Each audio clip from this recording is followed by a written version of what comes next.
Why the Sea is Salt, from the Blue Fairy Book. Once upon a time, long, long ago, there were two brothers, one rich and the other poor. When Christmas Eve came, the poor one had not a bite to eat in the house, either of meat or bread. So he went to his brother and begged him in God's name to give him something for Christmas Day. It was by no means the first time the brother had been forced to give something to him, and he was not any better pleased at being asked now than he generally was. If you will do that, what I ask of you, you shall have a whole ham, he said. The poor brother immediately thanked him and promised. Well, here's the ham, and now you must go straight to Dead Man's Hall, said the richer brother, throwing the ham to him. Well, I will do what I have promised, said the other, and he took the ham and set off. He went on and on for the livelong day. And at nightfall he came to a place where there was a bright light. I have no doubt this is the place, thought the man with the ham. The old man with the long white beard was standing in the outhouse chopping Yule logs. Good evening, said the man with the ham. Good evening to you. Who are you? Where are you going at this late hour? Said the man. Oh, I'm going to Dead Man's Hall. If only I'm on the right track, answered the poor man. Oh, yes, you're on the right.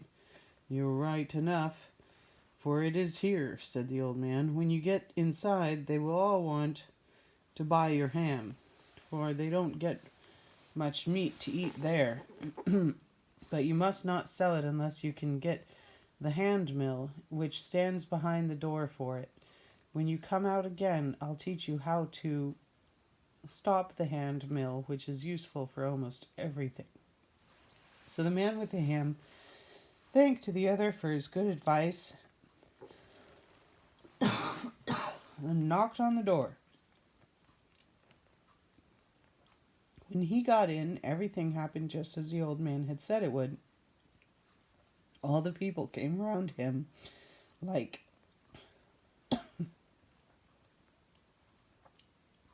ants on an ant hill, trying to outbid one another for the ham. By rights, my old woman and I ought to have it for our Christmas dinner, but since you have set your hearts upon it, I must give it to you, said the man.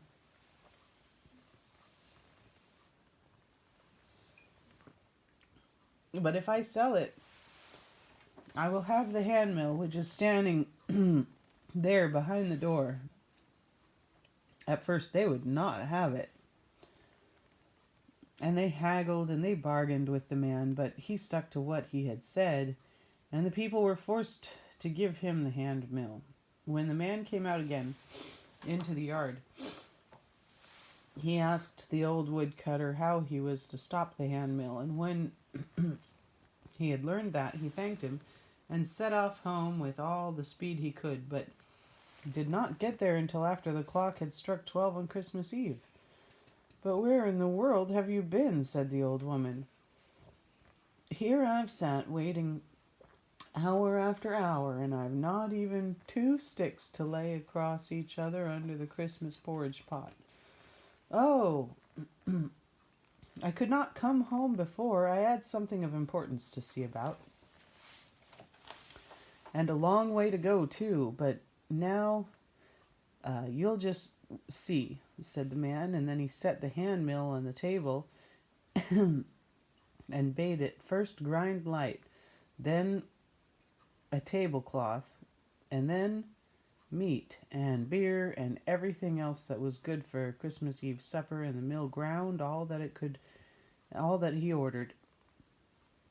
Bless me, said the old woman, as one thing after another appeared, and she wanted to know where her husband had got this mill from, but he would not tell her. Never mind where I got it, you can see that it's a good one, and the water that turns it will never freeze, said the man. So he ground the meat and drink and all kinds of good things to last all Christmas tide, and on the 3rd day he invited all his friends to come to a feast. Now when the richer brother saw all that there was at the banquet in the house.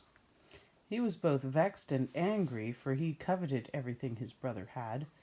On Christmas Eve he was so poor that he came to me and begged for a trifle, for God's sake, and now he gives a feast as if it were both a count, he were a king and a count, thought he. But for heaven's sake, tell me where you got your riches from, said the brother. From behind the door, said he who owned the mill, for he did not choose to satisfy his brother on that point, but later, in the evening, when they had all taken a drop too much, he could not refrain from telling how he had come by the handmill. There you see what has brought me all my wealth, he said, and brought out the mill and made it grind first one thing, then another. When the brother saw this, he insisted on having the mill, and after a great deal of persuasion, he got it. But he had to give $300 for it, and the poor brother was to keep it till the haymaking was over. For he thought, if I keep it as long as that I can make it grind meat and drink, that will last many a long year. During that time, you might imagine that the mill did not grow rusty, and when hay harvest came, the richer brother got it. But the other had taken good care not to teach him how to stop it.